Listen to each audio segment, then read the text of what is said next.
ভাইয়া আপনার নাম কি? এনাম। এনাম। বিয়ানীবাজার থেকে আসছেন না? বিয়ানীবাজার থেকে ভাই আসছেন আমার ভিডিও দেখে, 3টি গরু কিনেছেন। এইটা কত টাকা কিনছেন ভাই? 1,25,000 টাকা দিয়ে কিনছেন। আর এই গরুটি? 78। এই গরুটি কিনেছেন 78,000 টাকা। এই গরুটি কিনেছেন 78,000, আর এটি কিনেছেন 1,02,000 টাকা। 1,02,000 টাকা এই গরুটি, 1,02,000 টাকা।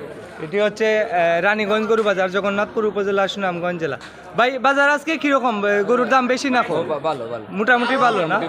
মোটামুটি ভালো। তো ভাই বিয়ানীবাজার থেকে আমার ভিডিও দেখেন আপনি সব সময় না? আচ্ছা ভাই, একটু সাপোর্ট করবেন, হ্যাঁ? আপনাদেরকে সঠিক দাম আমি জানাবো ইনশাল্লাহ। তো প্রিয় বন্ধুরা, সবাই ভালো থাকেন। আজকে হচ্ছে 21শে এপ্রিল 2025। এটা বিক্রি হলো নাকি? এটা বিক্রি হলো ভাই? কত টাকা বিক্রি হলো? 1,05,000 টাকা বিক্রি হলো এই গরুটি। এটি হচ্ছে রানীগঞ্জ গরু বাজার, জগন্নাথপুর উপজেলা, সুনামগঞ্জ জেলা। 21শে এপ্রিল 2025।